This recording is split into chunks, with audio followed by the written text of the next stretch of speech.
giving no time to breathe. This is our identity.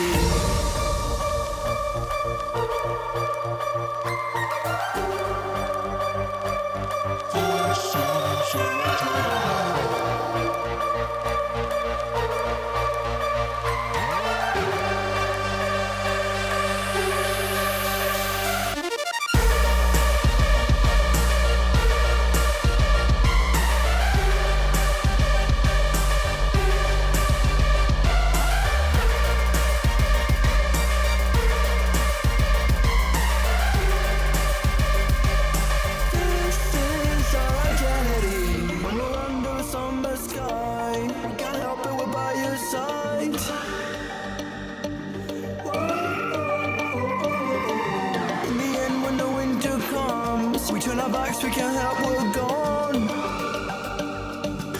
This is our identity.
happy to project and be louder, but I just want to make sure it's working. Yeah, that's what we're trying to do. So you're actually talking to the speakers.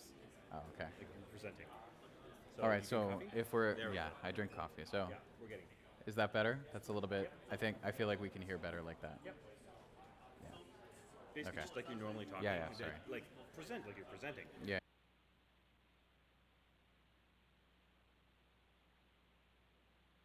The button once. Just tap it once? Green. Perfect.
guys hear me? You can?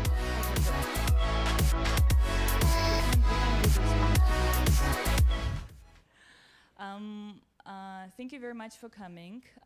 We are gonna start so we can be on time. So it's 6:30 and something. I am Anna. So I am the one who designed and organized and put it together. I will explain to you how it was designed and why we're all here. So welcome to Rangle. Who was here at the previous meetups or who was here at Rangle before? Show me your hands. Awesome. Meetups. Were you here at the meetup, Alex? Yeah, awesome. Anyone from this side? You guys new? Okay, so welcome to Rangle. Here we are. We're actually moving the offices in September, so I will probably have another meetup in August or not, but this is our probably the last one in this beautiful space in the loft, so let's enjoy it. Next office is going to be more corporate and less cool. So we do have a lot of meetups. We're a front-end development company. I work as a Scrum Master. I do quality, business quality. I do some analytics consultant, so I have different roles. I've been here since November.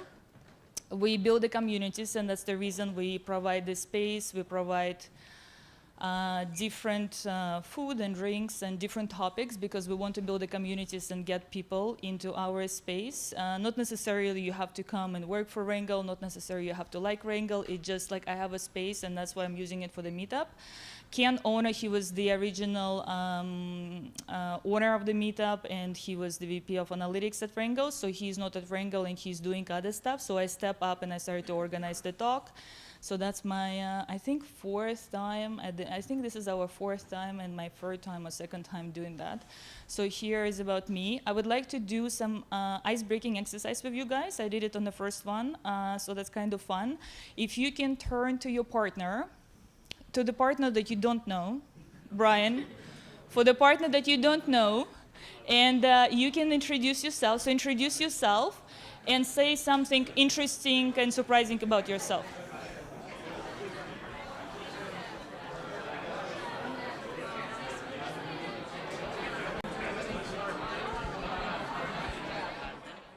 I can do that too. Yeah. Benny? Cool. Yanni? Anna. So it's surprising thing, I'll do it quick. I've been here 14 years in Canada. You mean with Rangle? No, it's Canada. No, I've been here 14 years. Very good. And I'm Russian from Wisconsin.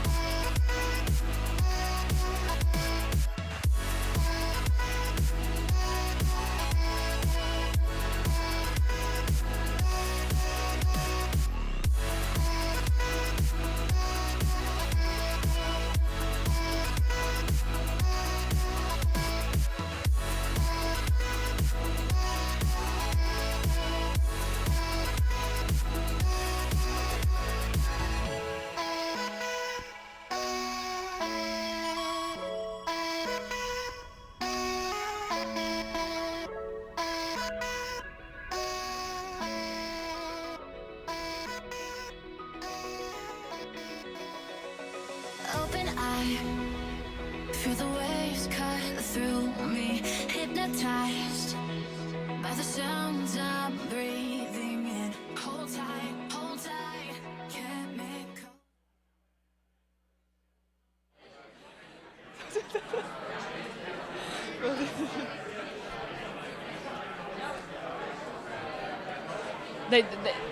They don't know that sign. They do, yeah. Now you guys like talking to each other, eh? That's what we want to do, but we need to move on to. But it's good. We should have like just events so people can talk to each other. No speakers, no stuff. That's what we should do because that's what we need to do, right? Awesome. He hello, test. Yeah. Hello, everybody. That's me again. So the next meetup we're gonna do in August, we're actually gonna come back to this space and start talking to each other. So that's what we need to do. We don't need the speakers, we don't need the agenda. We'll get very cool people and just start talking about very cool stuff. That's what I feel from this exercise. So what did you guys learn about each other? Shoutouts. Was it fun? It was fun to watch. That was fun. That was fun. A lot of people who are here on purpose start talking to each other. I have to move on, unfortunately, and I'll explain to you how I met Brian and how I decided to design this meetup and how I met Shao. Shao is not here, so I'll introduce him when he's here.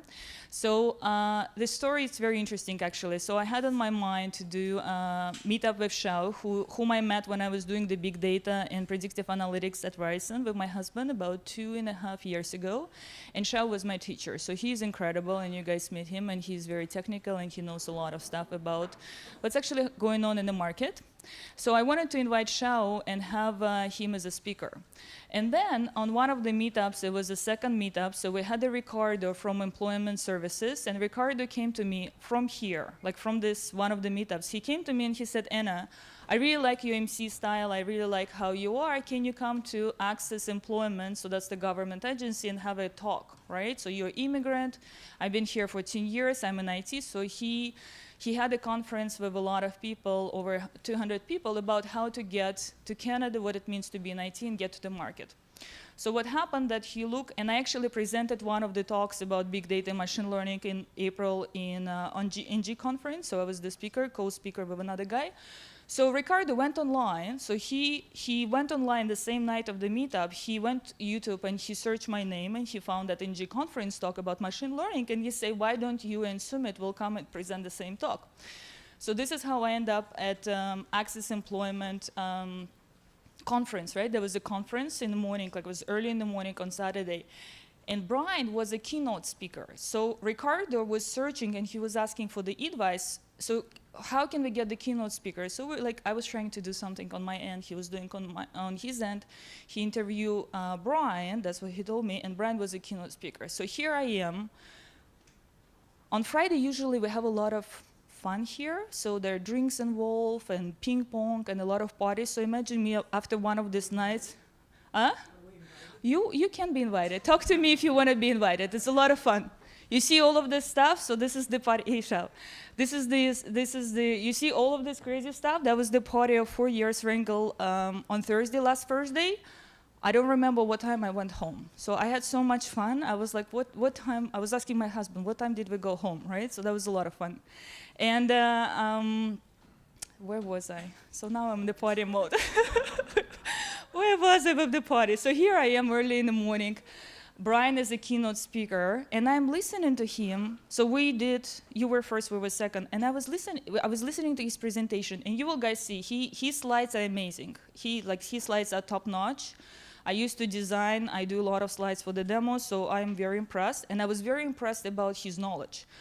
And I was thinking, so Shao, I'm telling the story how I designed that meetup. So I said that you and me, we wanted to do it, and we decided to do it in July. But I'm telling the story how I wanted to bring Brian on. And when Brian, he finished his keynote presentation, he had a lot of people from India, these are people who are working with Access Employment. They're not here, so they have the PRs, they're gonna come, and there were about 200 or 170. And they started to ask all of these questions.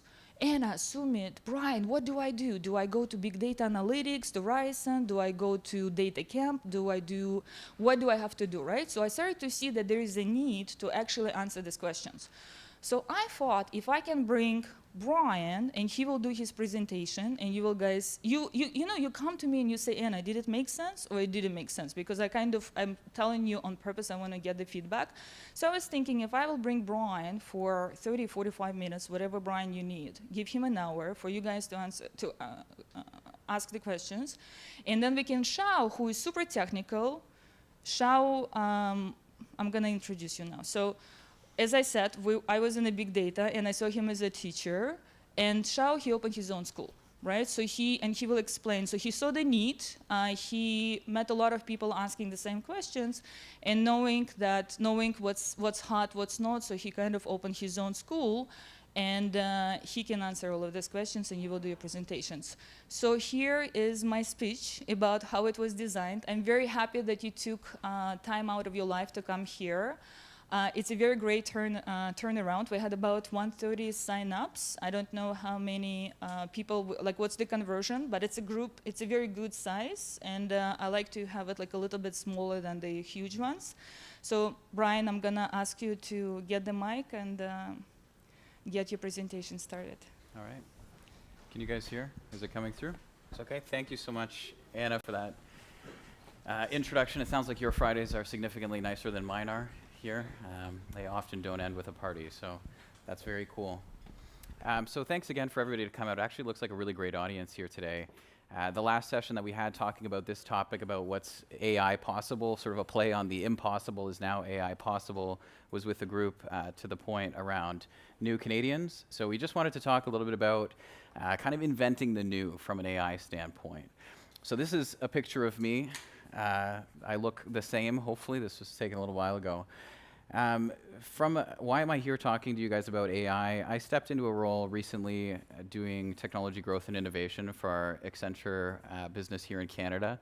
And evidently, as part of that, there's been a huge buzz and a lot of interest around this whole AI space. And so I've started to take on a bigger role as part of that. I'm leading AI for one of Canada's largest retailers. I do a number of other things from a talent strategy, planning, proposals, orals. I mean, sort of you name it, I try to be the glue that holds AI together from an Accenture Canada standpoint. And I also like to do a lot of this outreach, right? So this whole Innovation Fellows thing sounds very fancy, but from an Accenture standpoint, all it means is getting out in the community, having conversations, meeting people, and really trying to show and demonstrate that a company as large and as diverse as Accenture can be in touch with the market at large, and not just these large corporate clients. So, okay, that's enough about me. Exciting things. The AI winter is over, right? So what does that mean? There's been a couple of times since the 1950s, you know, if we think of some of the origins of AI, a lot of this is really about, started off kind of with Alan Turing and the whole machine translation piece, a lot of military applications. And they were doing that for a few years. A lot of the initial research into AI was predominantly focused on, again, machine translation and funded by DARPA. There were a few different times in the mid-70s and again in the late 80s where that funding was cut off for sort of a bevy of different reasons. And researchers or academics in the field called that an AI winter, right? There was this period of time where nothing was really happening. Incidentally, some of the advancements that we saw during those periods of time have led to a lot of the speech-to-text and text-to-speech and some things that are of relevance and of use today. But generally, you know, kind of the thinking was that there was this period of dearth of new topics. But what's interesting now is that we are in a sort of this period of unprecedented technological growth. And so as we see things like big data, analytics, the ability of processing vast amounts of data in the cloud, the ability to really buy compute power very cheaply, we're now making it more possible than ever to process the amounts of data that are required for the majority of AI-based applications. And so we can sort of see this illustrative view. I don't know how sort of technical this slide was based on, but the AI sort of lift in yellow is really taking off there. We can see kind of today there's a blue line that's not as visible on the slide here around quantum. There's some really interesting things happening in the quantum space, particularly out in Vancouver. From an Accenture standpoint, we just announced a partnership with Biogen and 1Qubit to do a little bit of experimental piece of work on drug discovery. So how do we do some neural networks to understand some of the different chemical compositions that go into drugs to help from a pharma standpoint? So kind of neat things happening there. And really what that kind of brings us to is that we're really living at this interesting inflection point where things that we formerly thought were impossible are now becoming possible, right? It's happened a little bit before. You know, if we think back 20 years ago, this whole computing innovation and digital revolution turned traditional industry on its head. So we think about you know, something like 52% of the Fortune 500 since the turn of the millennium are out of business, right? And there's some notable ones that are highlighted here.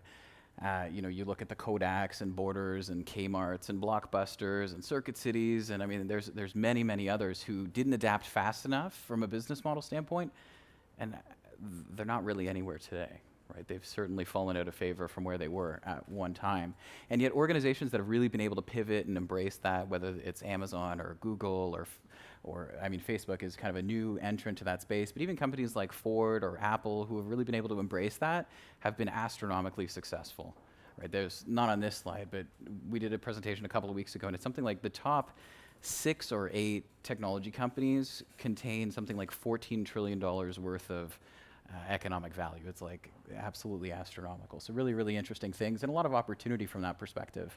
And so our view is that we're kind of at the beginning of this other shift that's going to change every aspect of our day-to-day lives, right? That this thing called AI, and we'll talk a little bit about what that is, right? But it's going to impact and change every part of our lives, that it's not just on the horizon, it's not something that we're looking to in the future, but it's something that's here today. In fact, a lot of the organizations either that we're working with or that we see out in the market are using some of these technologies, and it is making things possible, right? You think about the little thing that you can talk to on your phone that helps you to solve some of your queries using voice, right? The Siris and Cortanas and Alexas of the world. I mean, there's a lot of this that's coming out from a consumer standpoint. I kind of like this one, right? AI is the new digital revolution, the new electricity. There's an interesting quote from Yuval Harari, who's a futurist, which effectively says that the electric light didn't come from the continuous improvement of candles, right? So it's all about this step change and looking at things a little bit differently. To me, I kind of like thinking about AI as electricity, which goes a little bit against what some people are seeing in the market here, where a lot of our clients are thinking about, how do I appoint a VP of AI? How do I appoint somebody to think about, how do I take this amorphous thing called AI and start to slot it into my business in a variety of areas and processes?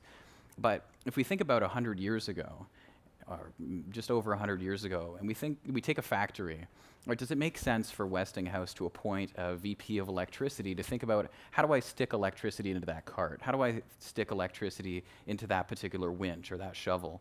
It doesn't really make a lot of sense to us today, because we see electricity as being pervasive throughout these things. And I think what we'll see in the coming years is that AI becomes just as pervasive, that it's an enabler and a technology that is really spread throughout things that we interact and engage with. And it's not so much about this silo called AI that operates completely independently.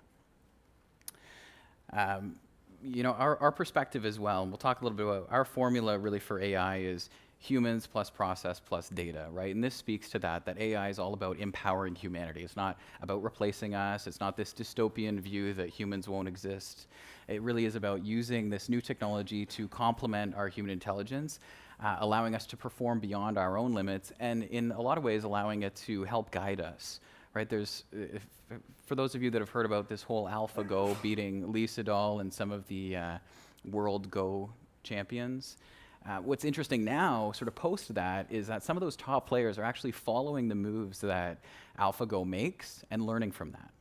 So these are masters that are studying what the computer is doing, and they're understanding how to evolve their own strategy. So a game that's been played for thousands of years is evolving because of AI, and I think there's applications that we'll see for that in many, many other fields. So I won't talk so much about that, but we recently released a piece of research in sort of mid-June, so about a month ago now, which talked about, and may be relevant for this group, how really what we're seeing with both startups and with larger companies is we kind of bucket them into 4 different groups with respect to their AI maturity, or what we're calling kind of an AI quotient. And organizations that fit into that collaborative inventor space, so they're both working on developing their own capabilities from an AI standpoint, but they're also actively seeking out and working with academia or consulting firms or other organizations from a partnership standpoint, have doubled their pace of growth over the last couple of years, right? So increased EV by 4.2% on average, which is more than double sort of nearly double the 2.3% of remaining companies. So the long story short is everybody wants to be in this collaborative innovator box. That's where we need to be. And so thinking from a silo mentality that I can do everything myself without having to engage or interact with others doesn't make a lot of sense. This report was released by both Accenture in conjunction with the G20 Global Summit for Youth, Young Entrepreneurs. And so again, that sort of partnership, whether it's with large corporates and academics, or large corporates and startups, or startups and academics, and combining this interesting idiosyncratic mix, I think is really what's going to lead to a lot of the differentiation and success that we see, or will see in the coming years. From a how does this work, or what can we create? I mean, there's a couple of different things that we see in terms of adding value for businesses, whether it's on the cost optimization piece. You know, when Accenture, when we think about AI, it's not just this deep learning, artificial neural networks piece. There's also other aspects of automation, right? So if we think about, you know, robotics being the automation of a manual process, that artificial intelligence is really the automation of a mental process, right? So that might be robotic process automation in some cases, where you're automating sort of a series of clicks. It might also be automating predictive analytics or predictive intelligence to help guide or augment judgment, or a number of other things. So we see from a cost optimization standpoint, new customer experiences, so being able to engage with your customers in new and differentiated ways, building out new products or services that use AI as a core tenet or core pillar of that, building out new services and being able to deliver those, or engaging with your employees in a very different way. We're doing something internally around employee genome, which is a little bit strange to me, given that we're assessing people, and we've been able to show that people who leave the firm in the 2 months leading up to that share less on our internal social networks. So we kind of use that as an interesting benchmark to say, hey, you haven't shared a lot in the last couple of months. Are you thinking of leaving the organization? I don't know how that makes me feel, but some sort of interesting things happening there. We sort of have tried to quantify a little bit what some of these levers bring, right? So we talked about the intelligent automation piece, so robotics, cognitive robotics, intelligent automation, being able to drive enterprise value. That's predominantly from a cost reduction standpoint, and how do you move or shift human capital and human resources to higher value added activities. What we talk about with our clients is not, hey, look, you can stick in a robot to execute this process and therefore fire 40% of your workforce. It's really about how do we reallocate those resources who know and understand your business and can perform more value added tasks, so they're not spending their entire day sort of clicking a mouse and going through a process by rote. Thinking about augmented judgment, right? So how do we apply traditional or analytics either from a descriptive or from a predictive standpoint, right? So you know, if you kind of parcel out your machine learning, your shallow machine learning algorithms also fit into that. Enhanced interactions is around any of these virtual agents, chatbots, virtual agents. How are we building these new interaction models with our customers or partners or employees? Intelligent products, again, is kind of how do we build new products and services that leverage AI? And then the last piece, which is a unique differentiator, at least in our view from our perspective, is this whole thing around responsible AI, right? Which is kind of the ethical angle or the ethical aspect to this. So if we think about, you know, we could build a really, really great convolutional neural net that goes and looks through a historical database of insurance policies and ratings for a particular set of sub-users. And we might say, well, we just did the math, and so that system is completely unbiased. But depending on how we selected the training set, depending on how we built the algorithm, we may be infusing that with our own sort of human-centric bias. Meaning, we may get a result that disproportionately disadvantages certain social groups, ethnic groups, numbers of different people that we wouldn't generally say is ethical from a people standpoint. So if you think of, hey, we're not going to insure anybody that comes out of Flint, Michigan, because statistically they've got a higher rate of default, that's not very fair, that's not very ethical, and we typically wouldn't say that a human should be able to do that, so why should a machine be able to do that? So it's pushing the envelope on how we're thinking about this kind of black box that we think of as an algorithm that diffuses responsibility. It also extends to things like if we think about self-driving cars, right? There was an interesting study that MIT was doing a couple of months ago, collecting data, where it would effectively say, if you're the researcher that's coding this algorithm, and there's an autonomous vehicle that's driving down the road, and it's coming up to a crosswalk, and the brakes are broken, and there's, you know, a pregnant woman walking across that crosswalk, and there's two young men in the car.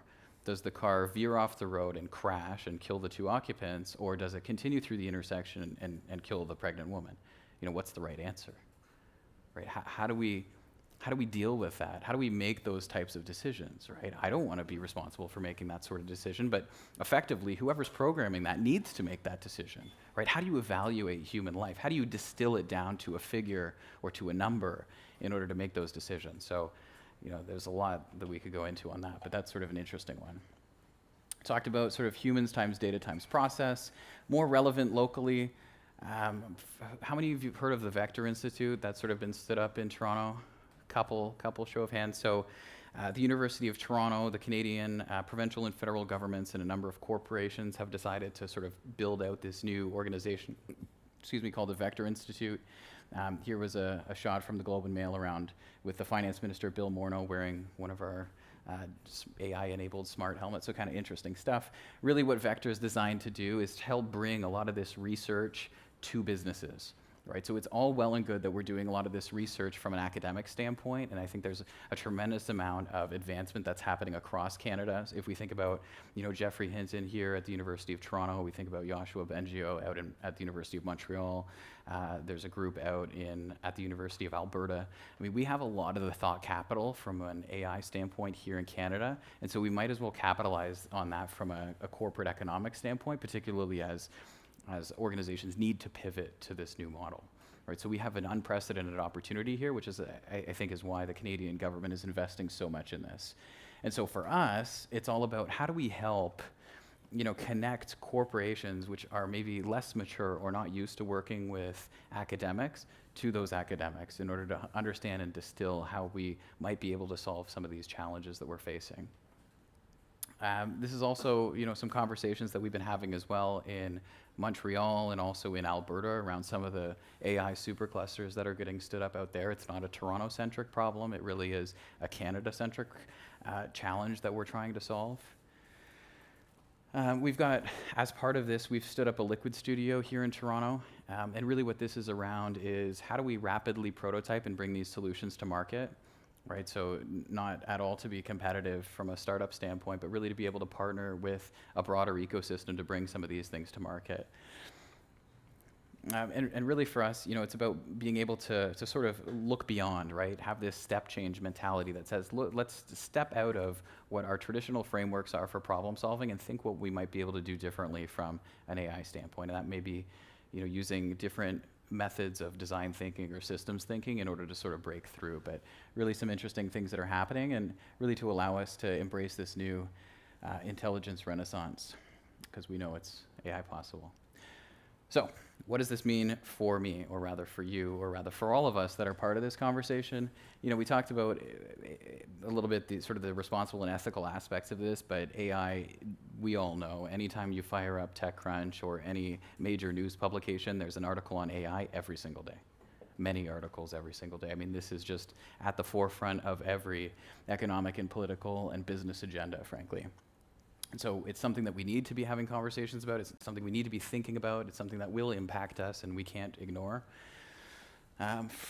We're doing a lot from an Accenture standpoint. I mean, we've stood up a whole strategic growth initiative to consolidate this function and really push the thinking. If you're looking to get into this space and you're not in it, the good news is that there's a lot of different opportunities.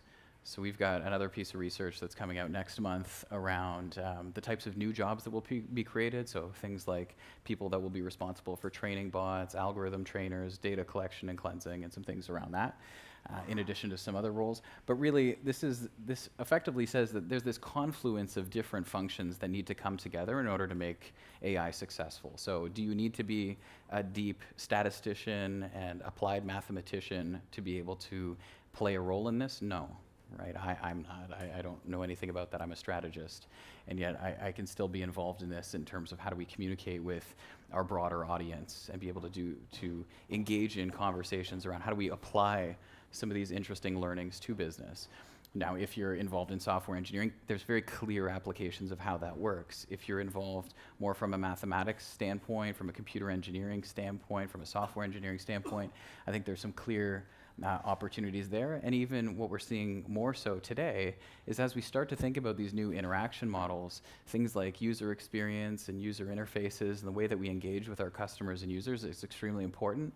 And the impact and importance of design is important. So for instance, this slide doesn't look quite as nice as some of my other slides, and so it's less visually impactful, right? We never would have thought about this 10 years ago. Today we'll say, well, that slide looks like garbage, so let's see what we can do to iterate or refine that.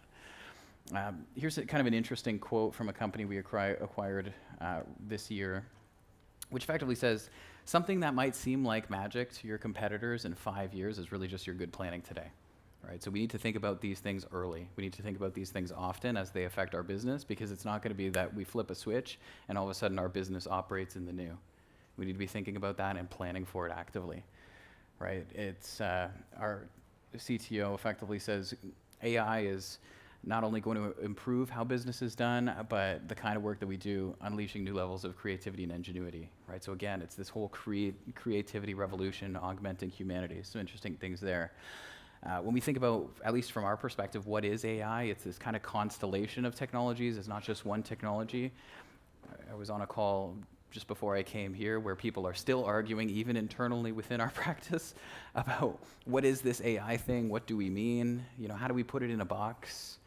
Right? How do we define it and draw sort of some black lines around it? But the reality is that, you know, for us, it's this whole constellation of technologies that sense, comprehend, act, and learn. Right? So you think about the things like computer vision and text, speech recognition, NLP, NLU, analytics, a number of other things. And our view is that AI will be the most successful from an enterprise standpoint, but I think this also applies to startups. If we start to think about responsible AI strategies and systems aligned to our 5 guiding principles, right? So things like being human-centric by design, embedding accountability, fairness, honesty, and transparency, right? So really, again, putting that human element forward. This is, this is sort of a list of what are some of those things, right? So if we think about, do we have examples? This is not exhaustive, but it's kind of the way that we generally think about it, right? So you think, you know, technologies, you got computer vision, there's some neat things happening there, right? You think about audio processing, there's some really cool stuff that Adobe's doing around audio processing and synthesizing and being able to read text in anybody's voice from sort of a short snippet of you speaking. So somebody could take my voice from this talk and then adapt it to go and say whatever they want.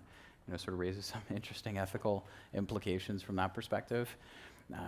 There's a whole machine learning piece in there, inference, you know, some complicated things around how do you look at a broad set of data that you might have within your business and draw new rules that allow you to make better decisions. Right, so there's even large companies, like you think of, a lot of businesses run on things like SAP, right, as an enterprise resource planning solution. And SAP is investing a lot in, we have all this data, right? Something like 40% of the world's enterprises run SAP.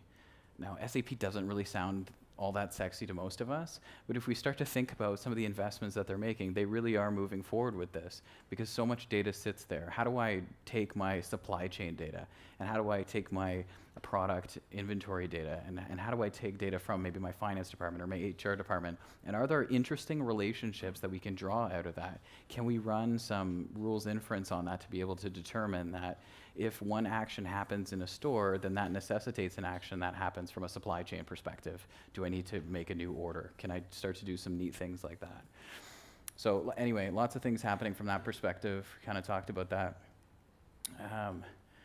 This slide speaks a little bit to the growth that we've been seeing from a startup standpoint. So if anybody here is from a startup, you know, the funding has increased by 57% since 2010. So there's sort of an uptick from a funding standpoint. Our view is that that will continue. Patents growth is growing. I mean, so the pace of this technology change is really on that hockey stick, continuing upwards, that it's been fast, that it's been continuing to grow, but that there are still so many applications of this that we will continue to see and around the technologies. You know, from an AI entrepreneurship standpoint, you know, really what it's about is about kind of embracing a platform-based mindset. So those entrepreneurs that are able to take their technology and build it into a platform that's used, whether that's through APIs or whatnot, will evidently be at the forefront. From a data standpoint, so one of the largest challenges that our clients from a corporate, sort of global corporate standpoint face is that they don't know what to do with their data, right? They have a certain amount of data. They don't necessarily know how to monetize that data. They don't necessarily understand how to mesh that data with other sources, whether they're social or otherwise. So there's a lot of opportunity from an entrepreneurship standpoint to help solve that problem. Right? I have all this dirty data that's been existing in my data warehouses for the last decade and a half. I keep ignoring it. This big data thing came and went a little bit. I continue to ignore it, but now there's AI. So how does AI fix my data? Well, the answer is it's probably not going to fix your data. But once you fix your data, what does that unlock? And being able to communicate that value proposition is also very helpful from that perspective. And then finally, people, right? Joining this whole ecosystem of connections, right? Being able to connect and partner, I think, is incredibly important for entrepreneurs in this space, right? And not just connecting with other entrepreneurs, which I think is incredibly helpful, but also connecting with people from sort of the corporate world and connecting with academics and really being able to share that knowledge, because we all have a different piece of the puzzle. And I don't think that any one person can solve that without some of the other pieces. And so this will really be compelling. Here is from a technology ecosystem piece that was published by Element AI out of Montreal, just shows how much is happening in Canada. And this is likely not exhaustive, but there's a significant amount of startups, there's a significant amount of investment, there's a lot of interest. We keep showing up. Creative Destruction Lab was on the top 30 AI incubators and accelerators globally, so there's a lot of things that are happening. Really, really interesting time to be in this space in Canada. So with that, I will kind of call that a wrap. Any questions with respect to what we talked about? Yeah, please. Hi, my name is Saptarshi. So in the age of big data, do you feel AI is actually helping increase the quality of insights as opposed to just the quantity of insights? And how is that helping companies and clients?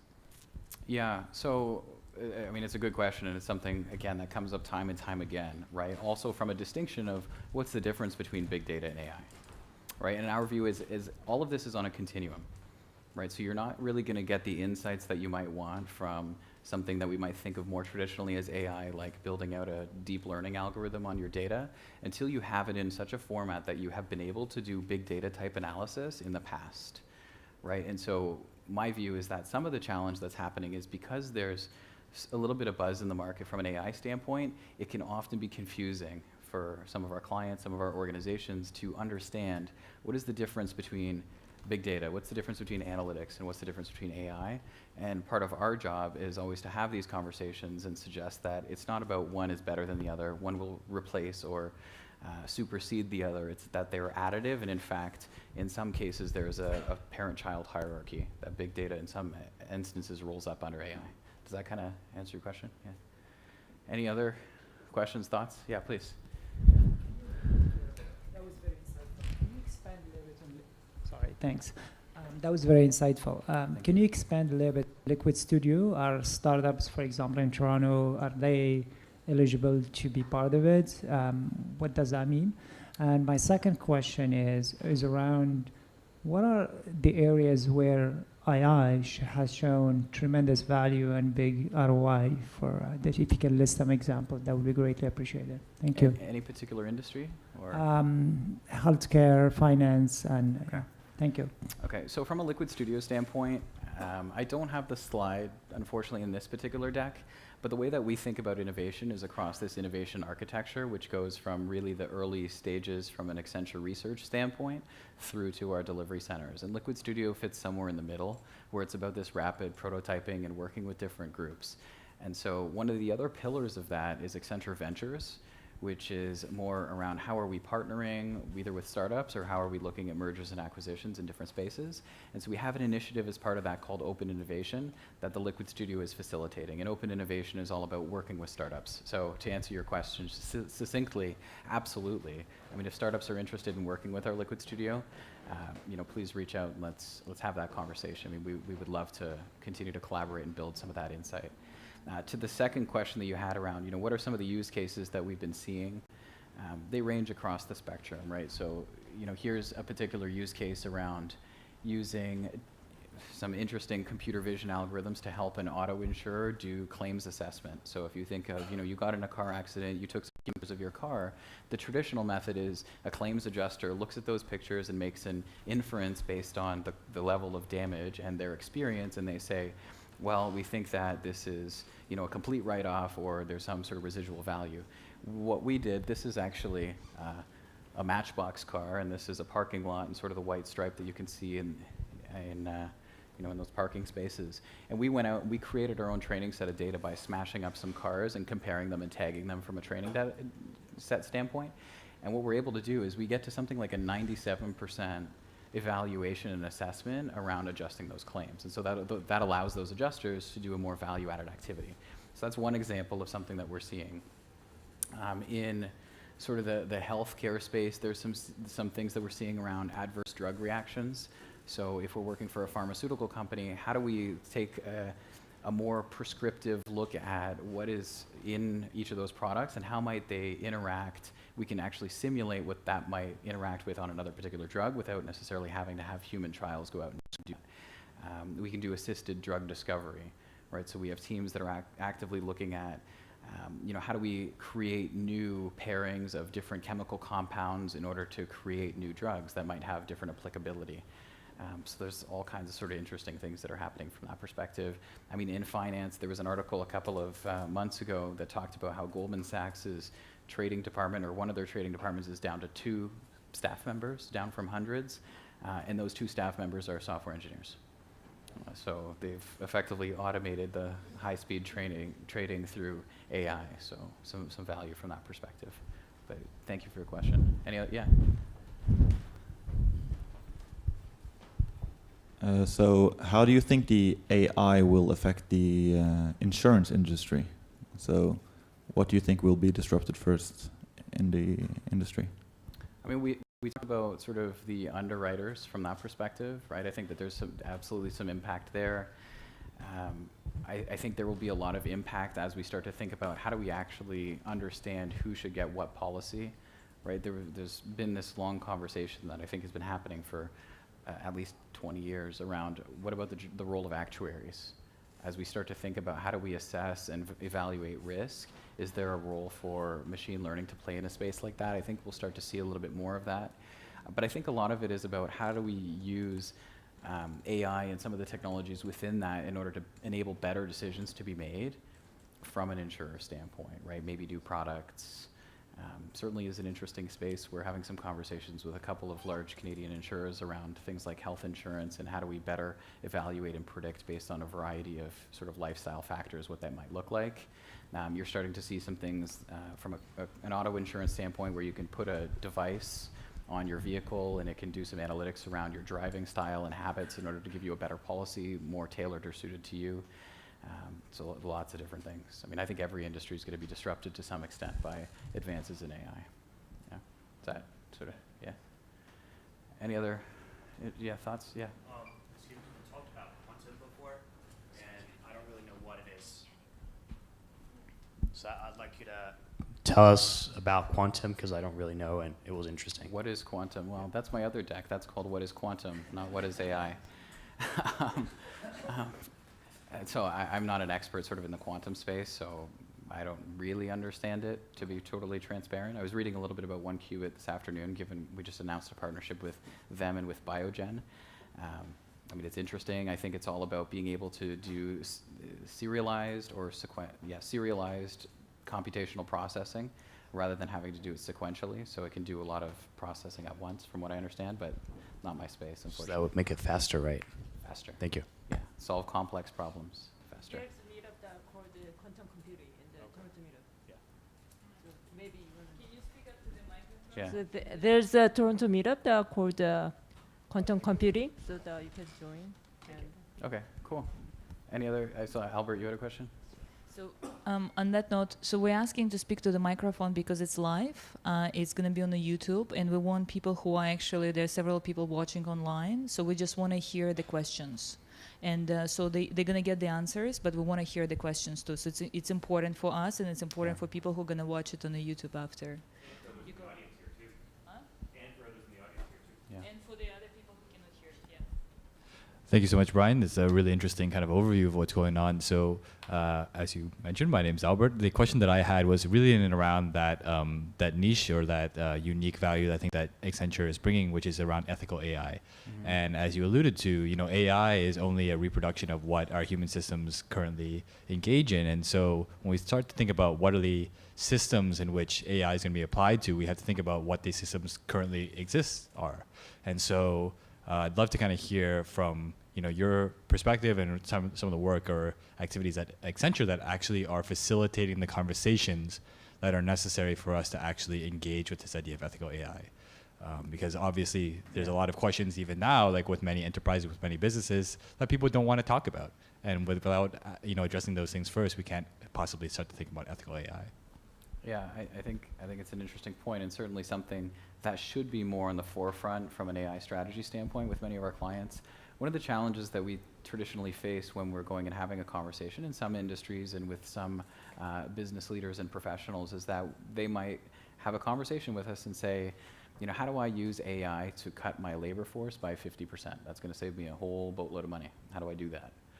Right? And part of our responsibility as part of the whole ethical AI piece is helping them to pivot the conversation, not around how do we get rid of a whole bunch of people, but starting to shape that in how might we better deploy our human capital that we've spent so much time cultivating and training and enabling to add greater degrees of value. So think about the top line, not so much about the bottom line.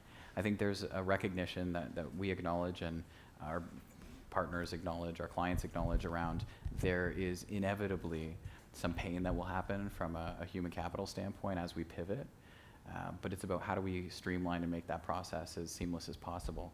When we're talking about specific use cases, I think it's always about, are we thinking enough about what might be the downstream impact of implementing AI in this case? And so there was a question around insurers, right? So as we think about underwriting as the kind of the poster child example, somebody could go out and build an algorithm that is effectively a black box, right? If you build a neural net, it's very hard to distill why that algorithm made the decision that it did. We can assess the effectiveness, or we can assess the accuracy. We can say, yes, it's a good algorithm, it did the right thing based on the data that we provided to it, but we don't know why it made that decision. And not being able to explain why, in some cases, opens us up to legal ramifications, right? So, you know, if I want to dispute the fact that I didn't get approved for a particular policy, then I need to have some way to make that resolution. Now, if I just have a conversation with the algorithm, it's going to say, well, sorry, the answer is what it is.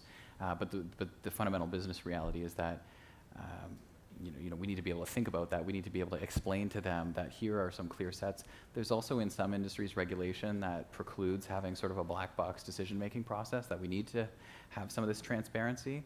And so from our point of view, a lot of that is bringing that conversation to the forefront and saying, guys, we really need to think differently about this, which I think is interesting because that means that not all problems are going to be solved with, you know, let's just throw an artificial neural network on this. You know, we need to think more creatively about, let's build a better algorithm that uses some of the other techniques in order to do some of those things. I don't know if that kind of answers your question, but sort of, yeah.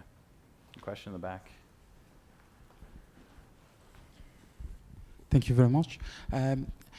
There is a lot of old-fashioned, let's say, system and service provider who, depending on the data mining, all tools and decision makers tools, let's say, how to, and there is a resistance from those, let's say, business owner to move to this era or the AI. They would say that their data mining tools would be sufficient. How to adopt, let's say, those old technologies, these, let's say, old tools in the new AI tools? I think it kind of relates back to the question that we had before around it's a progression, right? So my view would be that if your clients or the businesses that you're working with are actively embracing statistics, data mining, big data, analytics, whether it's descriptive or predictive, you know, in my mind, they're already a little bit ahead of the curve. They're making augmented judgments and better decisions as a result of that. Once they've embraced that data and sort of statistics and math can help them make better decisions, I think the only logical conclusion from a business standpoint is that you want to move up the value chain and start to make even better decisions. And if there's a new set of technologies that is proven that can generate those insights, then they'll naturally gravitate towards that. It may not happen overnight, but at some point they will absolutely sort of start to move down that path. What I think is interesting, though, just on that topic is, you know, sort of getting back to this piece that we talked a little about, you know, how we're in this period of unprecedented technological innovation and compute is really cheap and cloud storage is really cheap and we can do all these things in the cloud. Well, that's really fantastic, but kind of the elephant in the room from that perspective is that I/O is not necessarily cheap, right? So if I think about if I am managing a fleet and I've got these IoT sensors on all of my vehicles, and I've got tens of thousands of vehicles, and they're sending data every second or every microsecond across multiple different dimensions, and they're sending that data to the cloud, that's extremely expensive. And so now there's some thinking that's happening in more of a traditional machine learning space and data sciences around how do we do this sort of analytics at the edge, right? How do we do that with the phone in my pocket? How do I do that with a smaller machine that I can embed within those? That cars are trucks are relatively large, so maybe you could put a computer in that. What if it's a fridge? What if it's a refrigerator in a grocery store that we're trying to track? Where do you put that device? Is it cost prohibitive? So I think there's a lot to be done on that side around how do we take some traditional tools and apply them in new ways in order to solve challenges that arise as a result of this. Yeah, good question, thank you. Any other thoughts, questions? Yeah, Richard. Well, thanks, Brian. Glad you mentioned the game Go. I actually played myself, so I followed all the broadcasts of the human versus the machine. I was stunned by the results. But then I realized that AI has been around for a long time. My question is kind of simple. I want to ask you, is there an industry area where AI hasn't really made a dent, made any progress? Where it has not yet made a dent or made any progress. I mean, I think there's industries that are slower movers than others. We are actively trying to have conversations across all of our operating groups and all of our industries. But yeah, I mean, I was looking at it. In fact, in that research that we talked about, the AIQ, Artificial Intelligence Quotient, Boost Your AIQ, that was out last month, there's a slide or a table in that shows across industries sort of the progress from a collaborative inventor standpoint, which is really where we see kind of the pinnacle of AI. And industries like financial services are a little bit higher on that curve, whereas things like retail are significantly lower on that curve, right? So retailers are not necessarily as good at embracing that. And part of the challenge is unless you have a burning platform and an impetus to change, you're much less likely to invest in and do things a little bit differently, right? So even from a consumer insight standpoint, you're finding FMCG or consumer packaged goods organizations that are looking at some of these customer analytics and insights more than the retailers are, because they're looking for new channels and new ways of engaging with their customers. So I don't know if that sort of helps, but it's there somewhere. Any other? Yeah, a couple. Thank you. Just to build on that, any particular industry or department where you predict that the next year or couple of years to 3 years is going to be the focus of AI?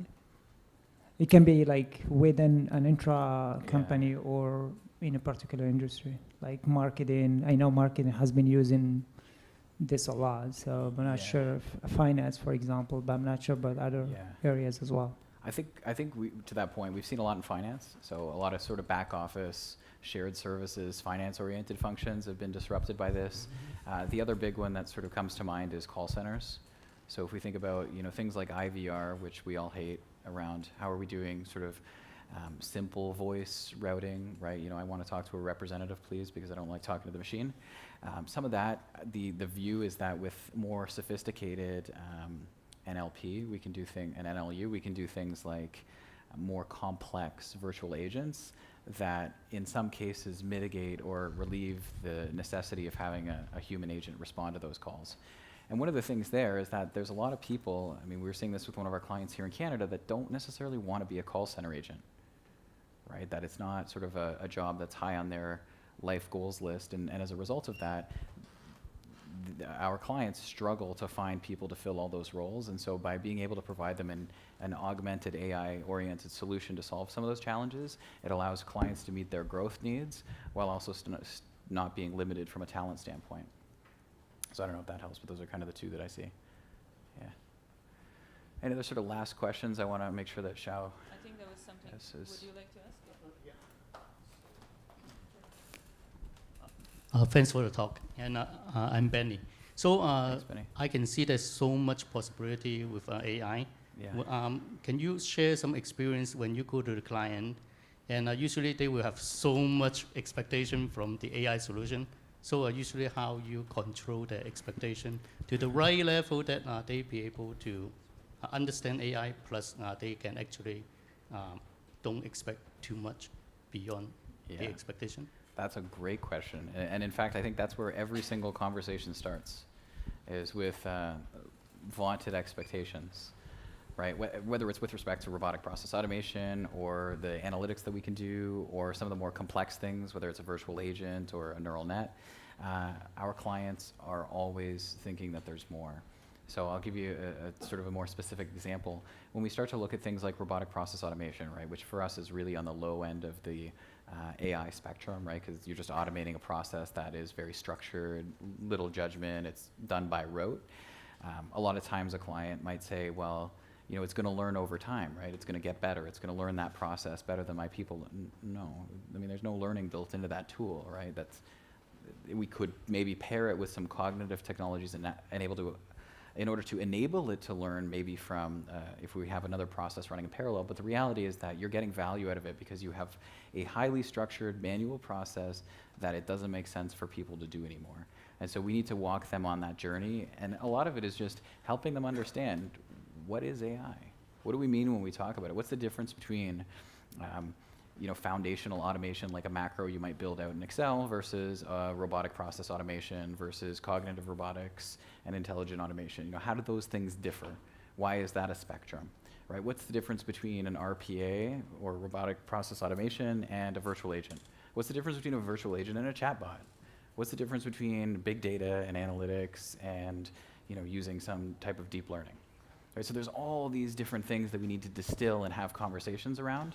And I think because, as we see, this is in the news so frequently, it becomes clouded. Right, we were reading a profile earlier today because we were trying to distill with a client what the difference was between artificial intelligence, operational research, and data science.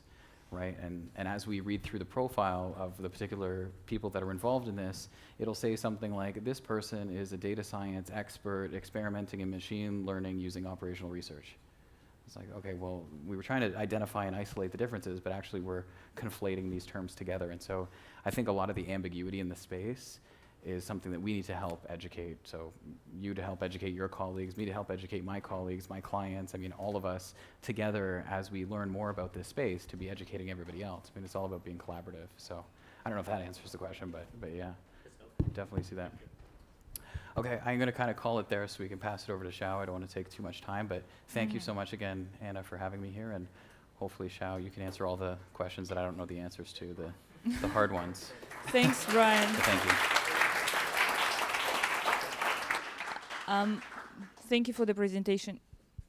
I have two mics, and this one is it's working right now. Two mics. One last question. Will you make the slide available somewhere that we can access to? That's a great question. I promise to ask marketing if I can make the slides go. All right. Aside from my freedom. I can share the link. Come to me and we'll talk about it. I can get this stuff.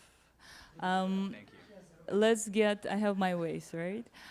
Let's have, Brian, thank you so much. Did you guys like it? That was impressive, eh? Forget about the slides, the context is mind-blowing, and I really appreciate you, Brian, coming, and it's a great pleasure. Let's take 5 minutes break. The washrooms over there. There is some water, some drinks available. 5 minutes break because I see, I feel like we need it, and then we'll get to Xiao presentation. Great? Okay. Did I take too much time? I don't want to feel like it.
You have a record.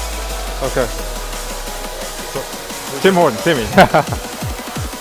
Perfect. Okay, cool.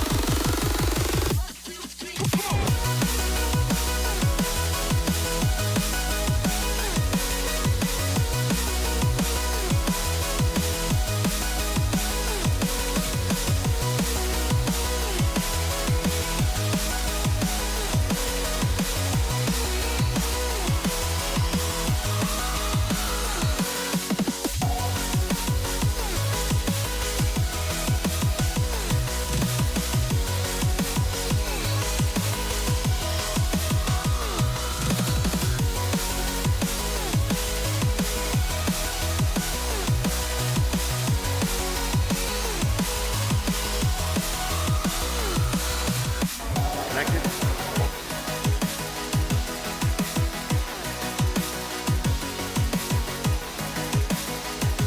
You're now live. All right, cool. Thank you.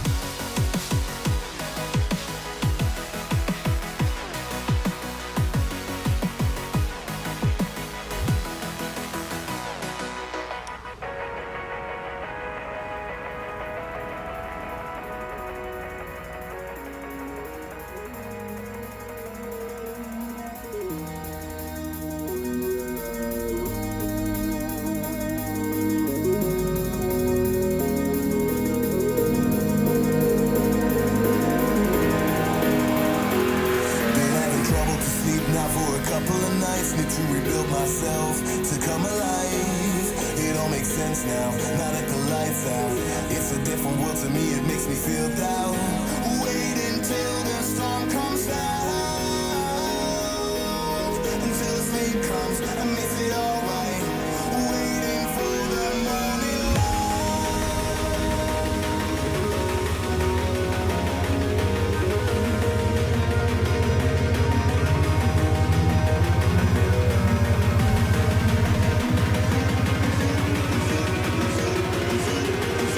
until the sleep comes and makes it alright.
far into the night. I raise my hand to the fire, but it's no use, 'cause you can't stop it from shining through.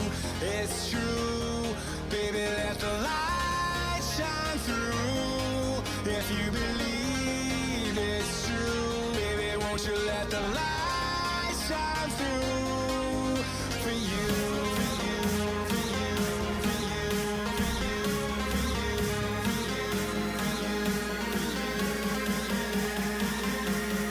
won't you let the light shine through?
In the sky, gazing far into the night. I raise my hand to the fire, but it's no use, 'cause you can't stop it from shining through. It's true, baby, let the light shine through. If you believe it's true, baby, won't you let the light shine through for you.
Like a broken soul in a wonderland without angels. That is how I feel when the mirror shows me a stranger. Yeah. If you can hear me, clap once. If you can hear me, clap once. If you can hear me, clap twice. This is the advice from Brian. It works. If you can hear me say, Brian, this is working. Awesome. So the goal was to get you guys talk to each other, and it worked. It's actually amazing. It's a pleasure to see, and that was my goal for this meetup. So it's awesome. I kind of introduced Shao, and Shao, I'm gonna let you to introduce yourself. And so Shao, if you can tell them your story from the beginning, when you did the exams and how you got into the big data. So your journey. So Shao's journey is amazing, and that's what I want to share that with you guys. I was Shao's student, as I said. So actually, my husband, who took the big data and analytics, he's teaching at Ryerson right now. Yeah, so he is not here because he's teaching the advanced statistics at the same course that me and Shao met 2.5 years ago. Yeah, and I actually end up at Ryerson because of Kareem. And I was at that time I was at Oracle. So Oracle I was very privileged that Oracle paid for my tuition, which is quite expensive right now. They raised the prices, so I was privileged enough. Yeah, they did. Yeah, so they raised the prices. So I was privileged to actually finish everything in 1 year, and I was privileged enough actually to find a big data project. Someone outsourced me, and I ended up working at TD for 8 months on a big data Scala and Spark. I was on the QA side, so Shao actually played a huge role in that. That was a very good class that we had about the data tools. And we continue having this relationship. So we met, we don't meet regularly, but we do meet sometimes, right? And we just continue having this relationship, and that's the reason you are here. I hope it made sense how we designed that. I know you missed a couple of minutes, but yeah, so take it away, have your presentation. We do have enough time, so whatever time you need, and we're gonna have a QA questions and answers at the end. So here is Shao. First of all, thank you, Anna, for organizing this event. It's a wonderful event. And Brian, that's a wonderful presentation as well. So without further ado, I'm going to get started. So tonight's, my topic is Data Science Toolbox. So I will talk a little bit about some of the tools people use, or data scientists normally use for data science. Going to give you go through a use case, a real project I used to work on when I was working at BlackBerry, and then I'll give you some, little real, a real demo, because in my view, data science is, some data science can be really big. You can work on a big AI data science or big data project. But it can also be, the little things, that happens in your daily life. How you actually, use data, leverage data to make, little decisions to make your life better. So I'm going to use some real examples to show you how can you actually leverage data to make better decisions. Okay. I don't want you to use the slide, the notes on that at all. Sure. Slideshow.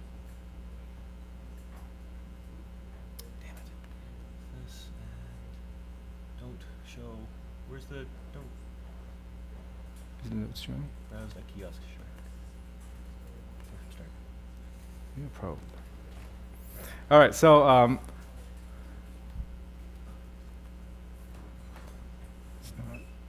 course.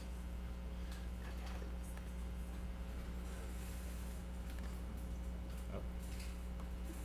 Technical difficulty, sorry, blame me.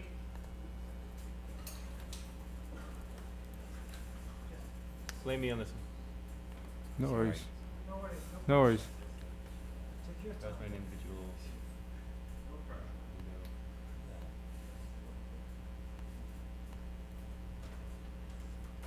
Great.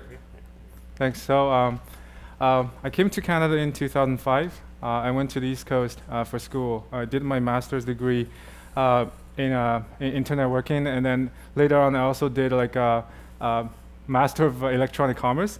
And then I took one course which is called Marketing Informatics, where I got to learn how to use a stats tool called SAS. How many of you guys actually use SAS? SAS users.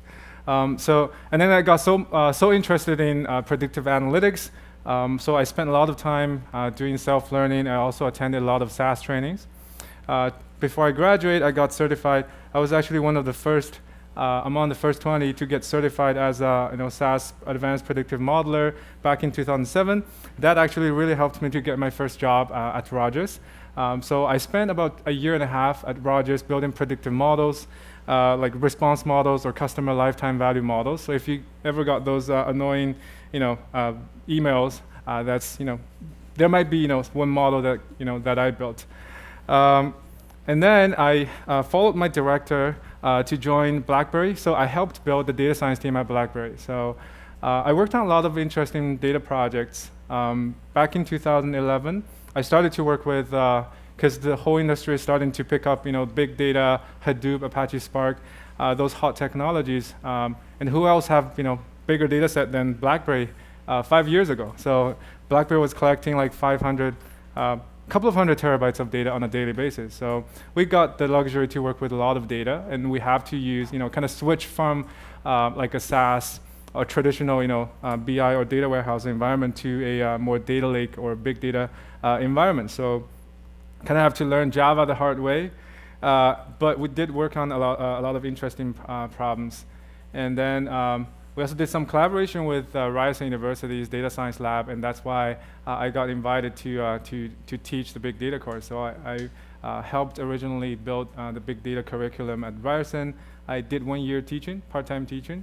I taught over about 150 students, and I absolutely love teaching. And that's why I decided to, later on, quit my full-time job and start to run a data science bootcamp in Toronto. So I did about 1 year gig at Kik Interactive, which is a social messaging app based in Waterloo.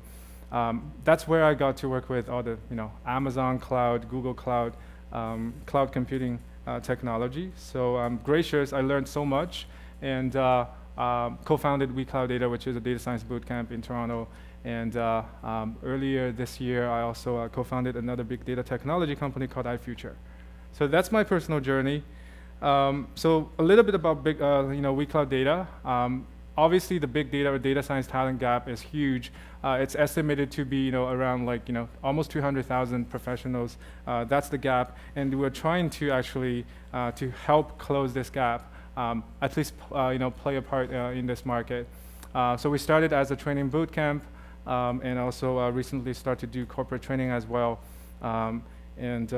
We're not recruiting agencies, but we do help our students, because I think my mandate or the company's mandate is to help students connect with jobs. If I were to compare with Coursera, online learning resources, obviously why people want to pay us to come and learn, I think the biggest element here is that we help students to connect with jobs. So I'm going to talk a little bit about the tools and platforms, and I'm going to share one use case. But as I said, in my opinion, data science is those little things. So I'm going to give you some real demo, how I use or my students use to improve or make their let's say make their job search more efficient. So I'm going to give you some demo.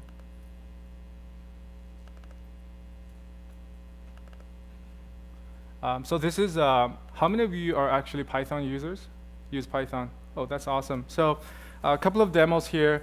A lot of Excel, first of all, is still my favorite tools for analyzing data and do visualization.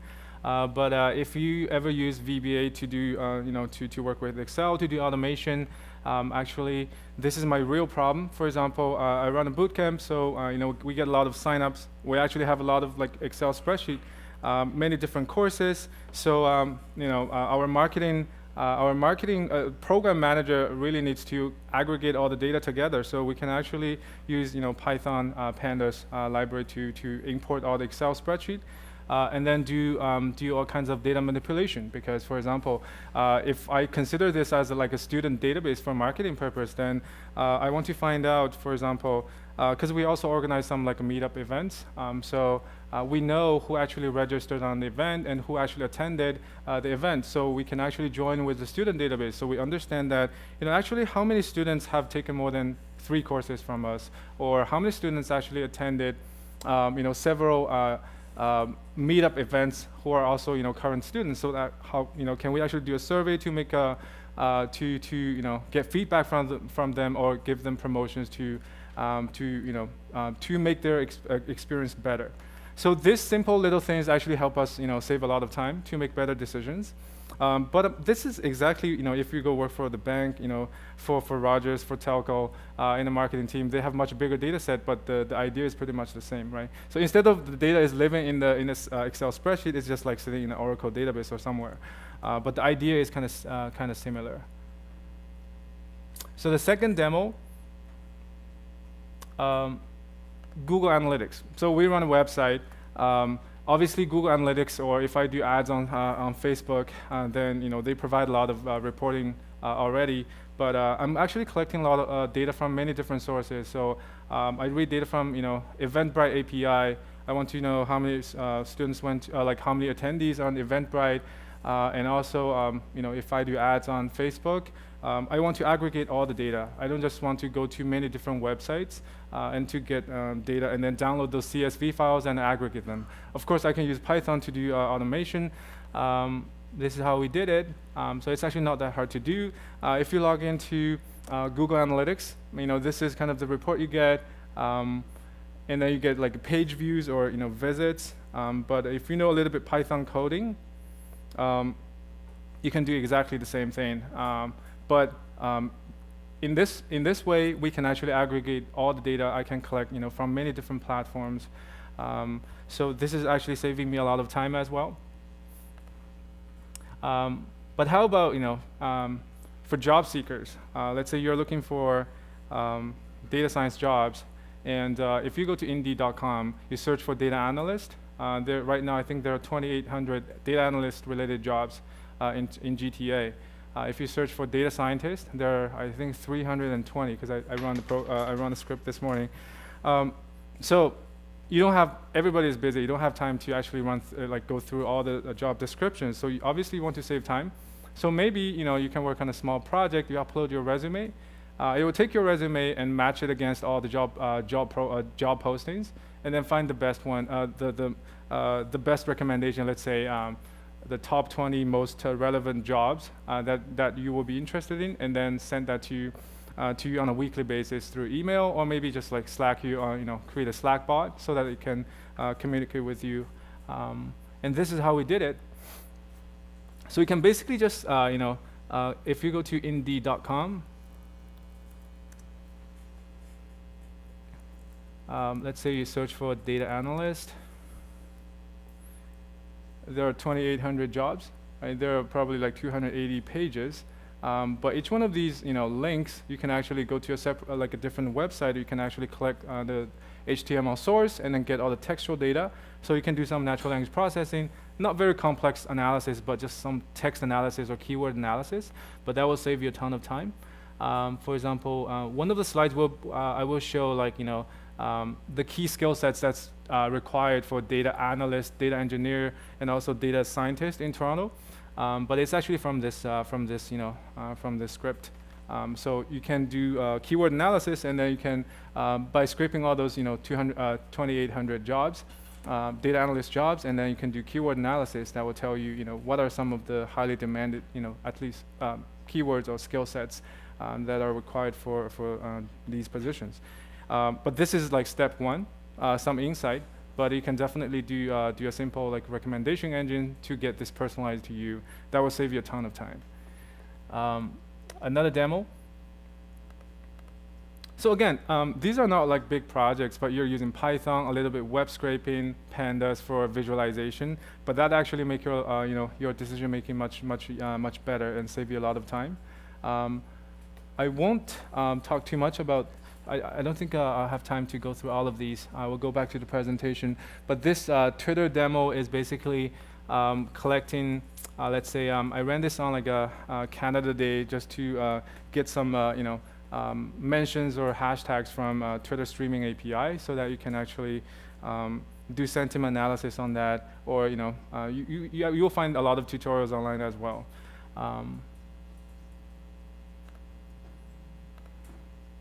All right, so I did all of these with some simple tools like Python, but in a big data context, then you probably are people are thinking about like Hadoop, Apache Spark, which is currently pretty hot in the market.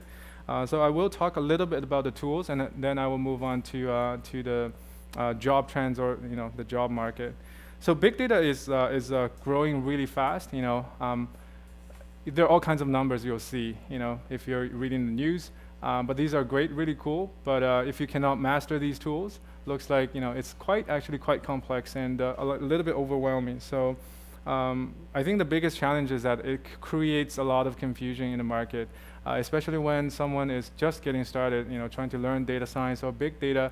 They have no idea. But looking at this, you pretty much get confused. How should I get started? So there are a few techniques you should definitely learn, but my suggestion for someone who are just getting started is don't try to learn too many things at the same time. For example, one of the most frequent questions I got is from students, in terms from a language perspective for data science, should I choose R or should I choose Python for data science? Because Python is also getting really, really hard for data science. It's a general purpose language. You can use it to build a chatbot. You can use it to build a web application. You can use Python to work with big data, but you can also use Python to do machine learning or deep learning. Actually, most of the deep learning libraries are actually providing Python API. But again, R is such a fantastic tool. From a stats perspective, I think it's still one of the best tools out there. So there's no right or wrong which one you should pick, but I have my personal bias. I prefer Python probably because I come from a computer science background as well, and also I work with big data, so sometimes I have to write MapReduce jobs or work with PySpark. That's why if I can also use Python to do machine learning, and then I'll just choose one language. So my only suggestion here is that if you're just getting started, pick one language and focus on it. If you only have 6 months and your goal is to land a data scientist job, then ideally it's great both, but you should start with one. Make sure you're getting good at it, and then maybe in the future when you have time, you can pick up another language. This is how the entire big data industry got started. Back in 2004, Google published this MapReduce paper, and then because they crawl the entire web, they have to index a lot of data. So they have to do TF-IDF, keyword analysis, or vectorization of their text data, and then using that for indexing. So that's why they kind of invented MapReduce, and then somebody at Yahoo, whose name is Dot Cutting, and then he picked up that idea, and then he open sourced something called Hadoop. And then Apache Spark, it was actually originally developed by someone who's a graduate from University of Waterloo, but he did his PhD at UC Berkeley. He's now the CTO at Databricks. But he invented Apache Spark, and it's actually getting really, really popular in the industry right now. So this slide only shows 2016, but I think in 2017 it should be like this. I'm not going to go through all the tools. Maybe I'll just focus on machine learning here. But a couple of years ago, if we are putting machine learning in a machine learning at scale, 10 years ago, you still have to write Java MapReduce code, because if your data lives in Hadoop in a distributed file system, then you probably have to use MapReduce, and then there's a tool which is called Apache Mahout. People use that to do large-scale machine learning, or you have to do the coding yourself. Apache Pig was also used quite frequently at companies like LinkedIn or Netflix. They even built open source tools that supporting the Pig project. So some people actually use Pig to do k-means clustering and regression analysis. But Apache Spark is much more efficient in terms of computation than Hadoop. So Spark MLlib, and most recently Spark ML, or even a new project which is called Apache Flink, is actually getting very popular. But then you also, these are all open source projects. You also notice that, company like H2O.ai, I think they just had a couple of meetups in Toronto. They just came to Toronto. It's an awesome tool. I've used it for a couple of years. There's a company which is called Data, but they just recently got acquired by Apple, I believe. And coming towards 2016 and 17, a lot of things, data are actually moving, being moved to the cloud. So it's great news for, especially I think for developers, because they are not necessarily trained in data science or statistics, but the cloud providers that they are making machine learning as a service. So you actually can just dump some data into their Amazon machine learning tool, then they will give you prediction, and also they will actually publish like a data API so that you can call the data through REST API. Not necessarily giving you a model that's easily explainable, but this is actually another way to do machine learning. All right, so I want to talk a little bit about data science or building a data science team. So the definition of data scientist, there are many different definitions, but ever since like data scientist, this new title got popular, we noticed that like a lot of data analysts who work with Excel, they're like changing their title to data scientist. So Chris Dixon said a data scientist is a statistician who lives in San Francisco. He's actually a very famous investor, venture capitalist. And Josh Wells, he used to work for Google. He's the guy who's working on the Google ads, and then he was director of data science at Cloudera. Cloudera is one of the big vendors of Hadoop, technology. So he said data scientist is a person who is better at statistics than any software engineer and better at software engineering than any statistician. So I think he raised a really good point. So a lot of narrow definition of data scientist or data science is like you have to know math, statistics, linear algebra. But in my opinion, if you work on a real data science project, data science or like the narrow definition of data science or modeling or machine learning is actually only a very small part of it. So I'll give you one example. We'll talk about this later, but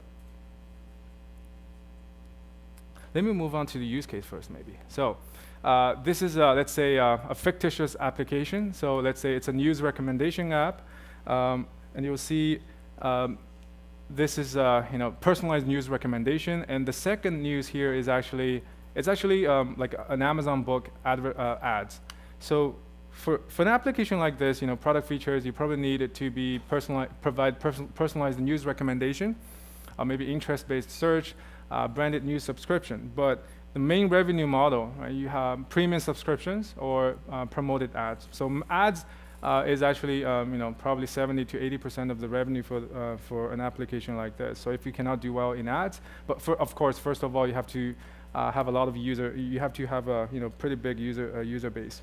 Some of the challenges, okay, so we're going to show ads. So how do we make the news more relevant so people can stay longer in your app, and they get to see more news, so they get to see more ads. So that's simple. But key metrics such as time spent in app, monthly active users, what is the retention rate? From a data perspective, you can collect actually a ton of data. A simple application like this. First of all, textual data like tags, email, title of each news, comment, URL, and also search keywords, but also user engagement data, how many sessions per day, clicks, time spent in app, page scrolls, and also views, likes, comments, if you implement those features. And then there are also some social activity related data you can collect, but demographic information. So that's interesting. A lot of users actually don't provide date of birth or gender, or sometimes they just provide the false information, right? Education, from advertising perspective, advertisers would love to know income level or education background of the users. Maybe CIBC is targeting, university students, so they would need to find, who are the users that go to university right now, to offer them some promotions on credit card. But what makes big data interesting is the contextual data, your real-time location, timestamp, time of the day, what's the weather like, when you are, using this app. Is that a holiday? But ultimately, you can build something like some people would call it like a taste graph or user profiles, right? And then you can use this user profile to understand the user behavior better, but you can also use that for advertising purpose. And again, as I said, this is what I would call like a data pipeline to get to this end data product, but we are collecting all the raw data. But the data pipeline is actually quite complex. This could be like a 9 to 12 months project because you're working with many different kinds of data. And of course, when you build a data product, you also need to you have to work very closely with the product manager, because you don't want the data scientist to go off and build all the fancy models, but that doesn't make sense, from a product feature perspective. If you break that down, it's actually, each box here, some of them are actually, for classification. And if you're collecting, because that's a news recommendation app, so for each news, you probably want to do the web scraping to understand what this piece of news is about. We want to probably extract some tags or, topics. Then you can do classification or topic modeling, content classification.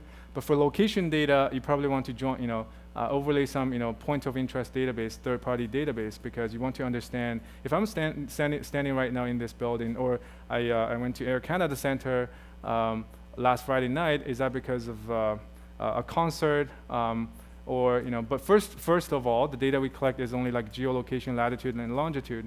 So how do we translate that into a meaningful location? So we want to obviously understand that that is at Air Canada Center, that's a building, and then we want to understand, based on the timestamp, what happened, between 8 and 10 last Friday night, so that we can understand, okay, maybe this guy, maybe I went to this place because of a game or maybe a concert. So you can tell more granular, taste or interest about the user.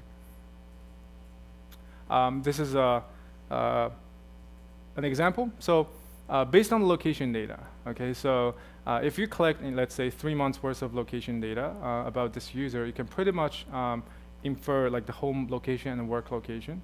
And then if you can tell that the location is in Rosedale, we understand as human that Rosedale is one of the most expensive living area in Toronto, but that will allow us to tell the income level.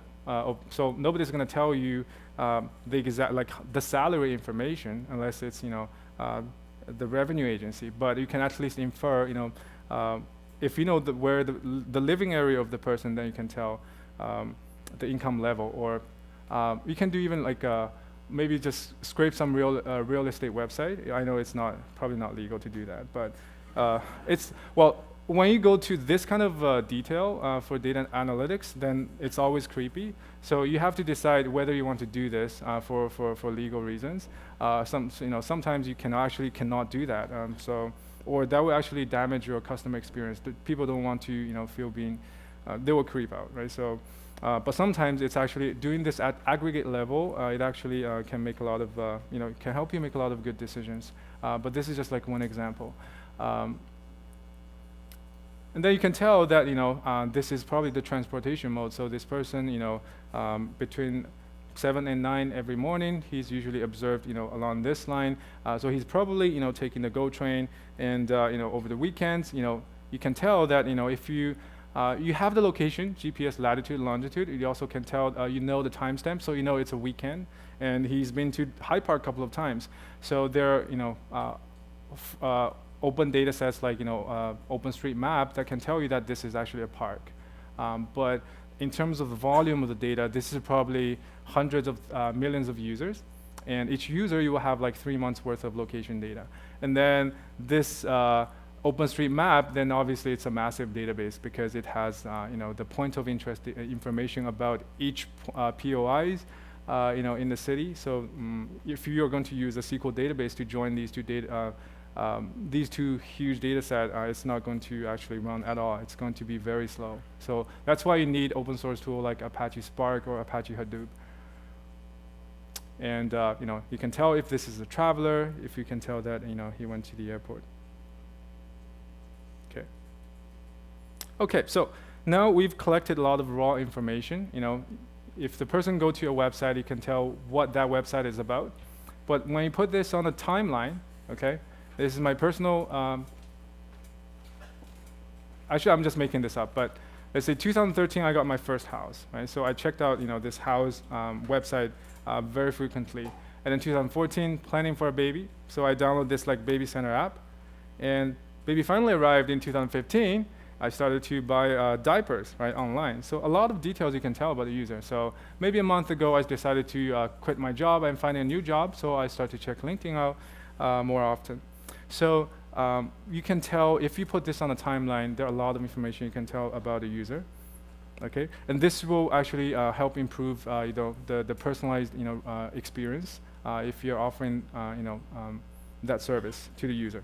Okay, so I won't jump into too much detail, but once you have all these data, without even actually building a taxonomy or ontology, if you have all the interesting tags here, you're able to actually build a association graph here, so that it will your data, basically your big data, will tell you that maybe it won't tell you that basketball is a kind of sport, but it will tell you that basketball and sport, they are highly correlated. Okay, so you can build a graph like this, and each individual or your user will have a different graph on this associative network. And that is what we call a user profile. And you can use this to do a lot of interesting, build a lot of interesting data products around that. And you can even make this more contextual. This is the same person.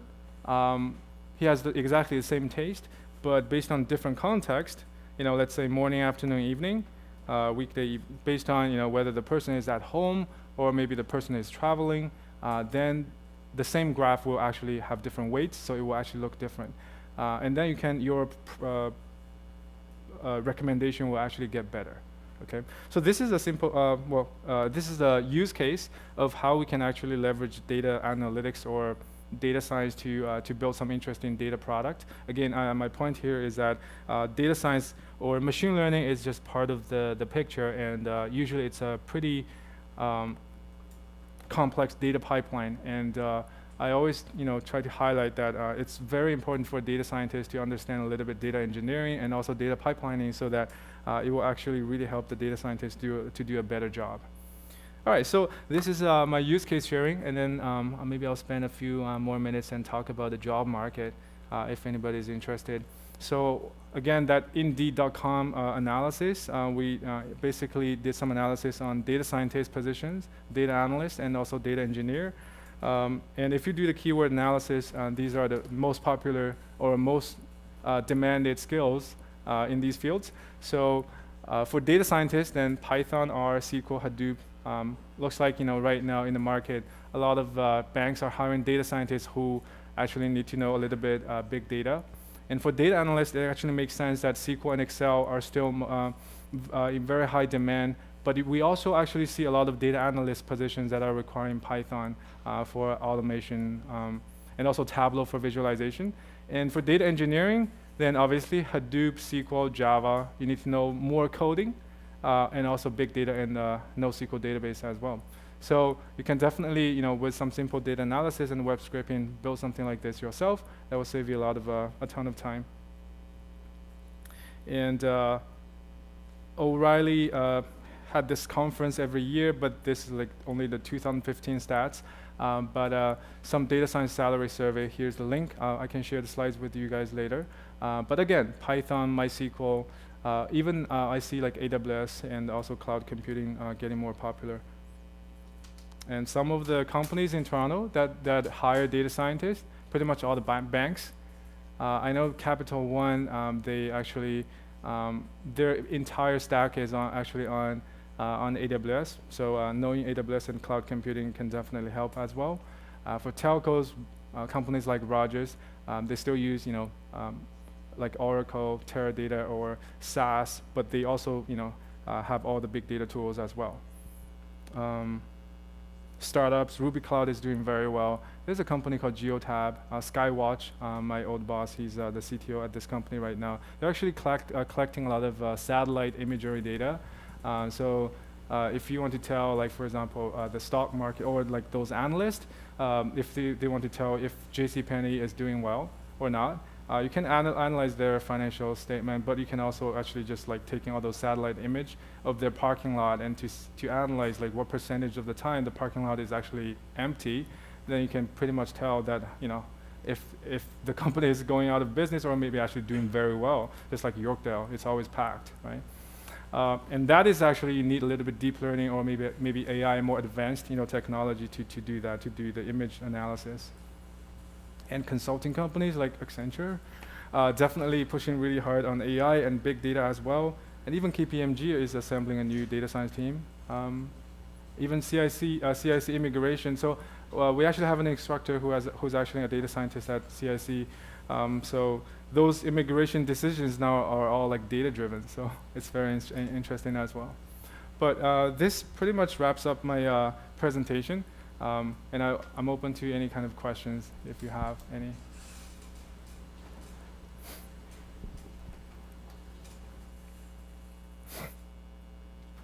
Any questions? Go ahead. Hey, thank you so much for your talk so far. Really interesting journey as well. Just for beginners, right, who is trying to get into the whole data science world, what kind of learning curve will you be expecting in terms of someone who has basically no programming knowledge at all?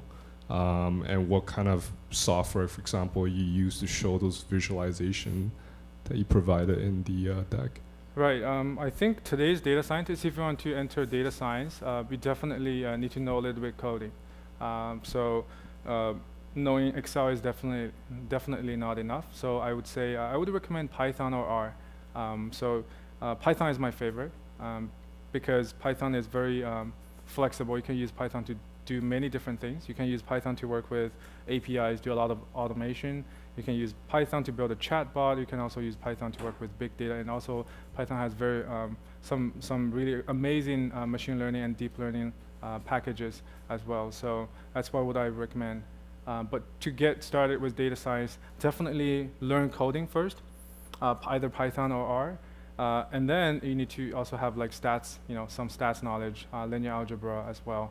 But a lot of, just try to, data science is very multidisciplinary. Like you don't really have to, so there are data scientists who are coming from physics background, but they have a very good sense of data. And you just need to pick up one programming language and you can do a lot of data analytics. Not necessarily, a lot of students would say, do I need to become have a PhD degree? My answer is always no. You're not really doing like, very cutting edge AI research. But what the industry need is, at least right now, what I see is they need people who has a good sense of data, know how to analyze data. Right? So with a little bit of tool and also understanding of statistics, and also because the tools are getting easier and easier to use. Many years ago, you still need to code your own neural networks, but today with Google's TensorFlow, it's actually not that hard to train image classification model that's 95, 96%, or even 98% accuracy. But how to go from 98 to 99, well, that needs a lot of knowledge, deep knowledge. But a lot of the use cases in data science is that would you rather spend 3 more months to tune your model to make it like 2% better, or you actually working with business, working with the product managers to make a great product, right? So that's the difference. So I don't think I think yeah. So you don't really need a PhD to become a data scientist. Yeah. And there are a ton of free resources online, great tutorials. So you should always find a lot of good stuff online as well. Yeah. Any other questions? Go ahead.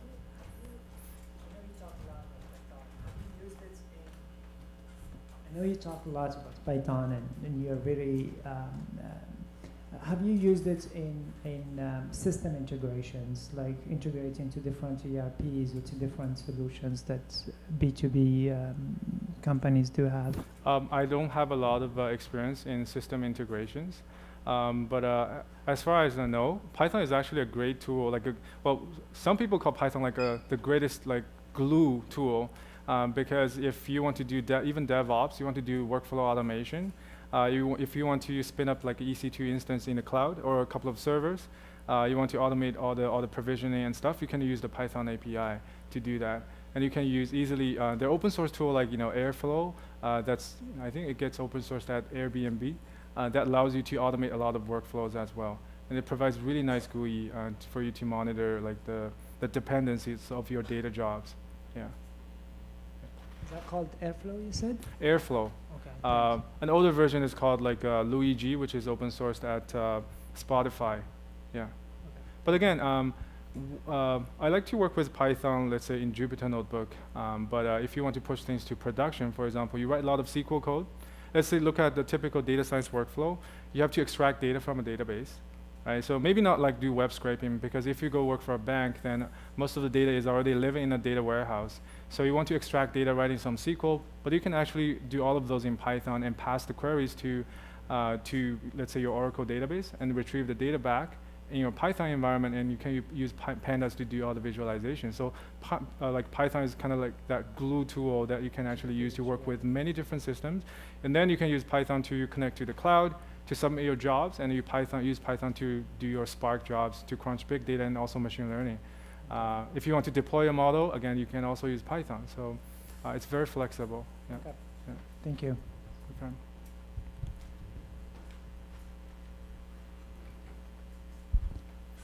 Hi, my name is Yannick. I want to thank you for all the tips we got today. And I wanted to tell you, I was wondering, how can you know when this is like, when something is legal or not when it comes to getting the data? Well, obviously, if you want to go scrape, let's say, realtor.ca, just read their policy, and they're definitely going to say it's not legal to scrape our website. Yeah. So for some of the small projects, I think that's okay, but don't use that for commercial purpose, definitely. So we only did that for some research purpose, but we never actually turned that into any kind of product. Yeah. Gotcha. Thank you very much. Yeah. No problem.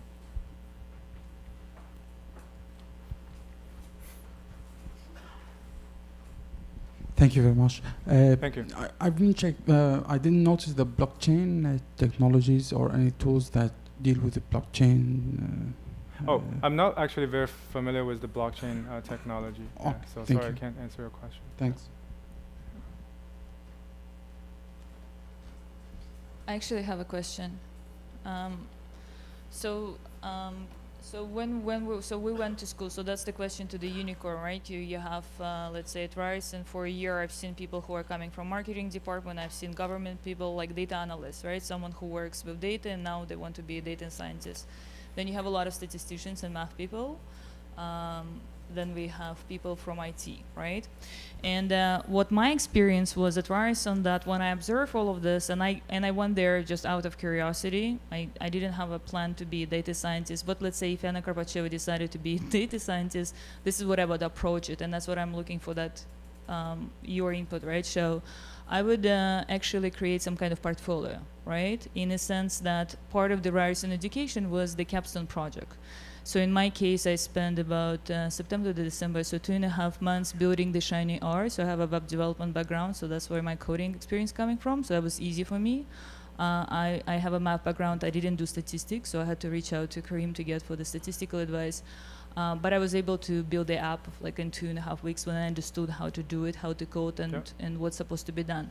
And when I build the app, so I can put it on LinkedIn, and that's my portfolio piece, right? So next step would be if I want to do R, and I work with R, so I build a model there. If I want to do Hadoop and get into that, I would strategize to start building that portfolio, right? So some people in a capstone, they work on the semantic analysis, right? So they'll do the Twitter.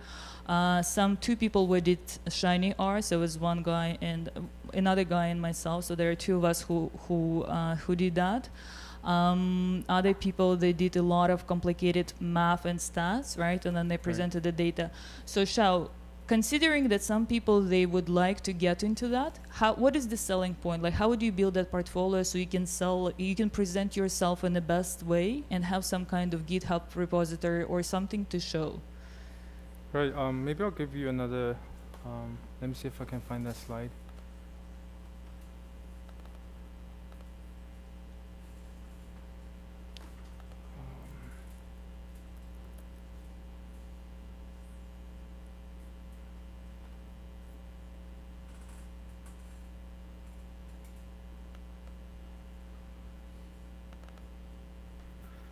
So I think building like a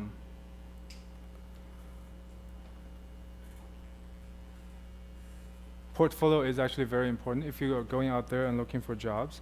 Okay,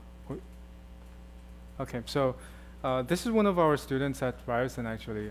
He was looking for jobs and he got an interview opportunity, and I think the hiring manager, well, he passed the technical round.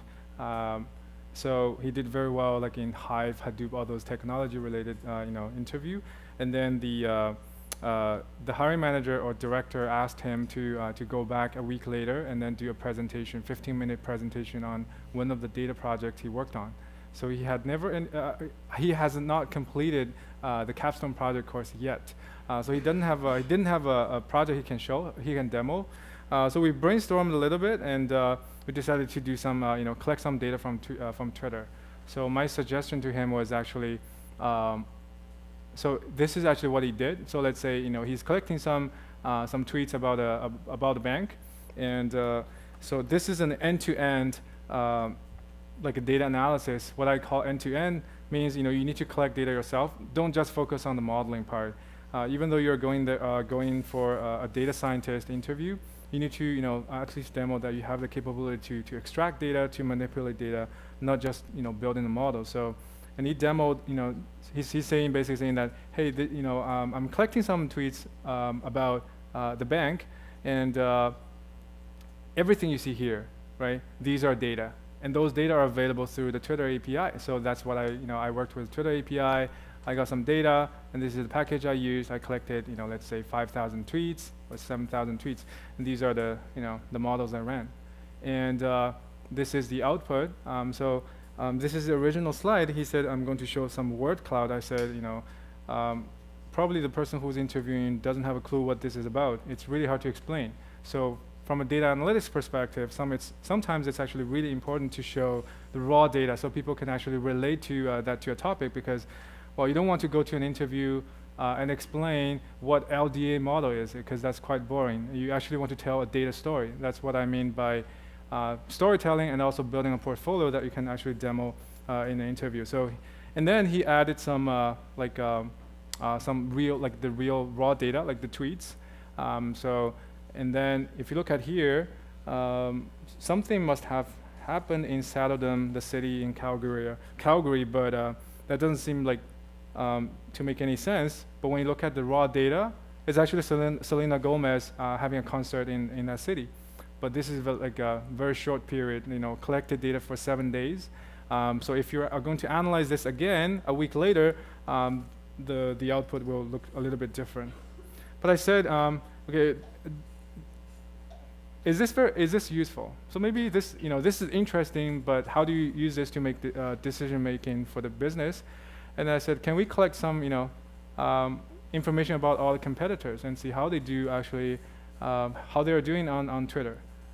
And that actually started to show more interesting things, like CIBC. I know they have, they focus on the student market, right? So you'll find, and pretty much all the banks will post their jobs on Twitter nowadays. So some interesting insight. This is what I call a portfolio. So you need to have your code, put on GitHub, and work on an end-to-end data project. And also, if you can do a presentation, or maybe just print that out and bring that to the interview, I think that would be very helpful. This is my suggestion. Yeah. Any other questions? So if there are no other questions, we are at 8:35, so we're right on time. Awesome. Shao, thank you very much. I hope it all made sense to everyone, and I hope it all made sense how we designed that. And there was a very there's a lot of information in both.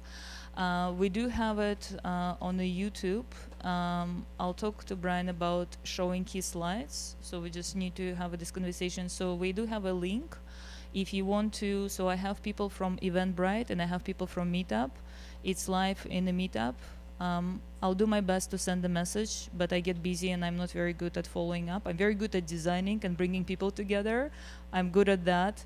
I'm guilty being busy, and I apologize in advance. I get busy with a lot of stuff that's coming my way, and then I get excited about designing the next meetup. So if you want to reach out, you know my first and last name, connect with me on the LinkedIn, but I will share the YouTube if Brian is okay, if Shao is okay. So I'll just run through you guys, and that can be shared. And I hope like a lot of people look at the YouTube later, and I find it's a great value that we are here, but also we're sharing this experience with someone who's gonna down the road to see all of this stuff. I hope you guys enjoy it. Thank you very much for coming. We have some time to socialize if that's what would you like to do. And I promise next time I'll just create the space for people to talk more. I know it's very technical and it's very cool to talk about the big data, and I'm very passionate about this stuff. And next time I'll create it in a way that I can have more activities and have people actually talking to each other, because I think that's the goal of mine, and I think that's what we need, and that's what I see from running us all small cute exercises and stuff. So thank you very much for coming.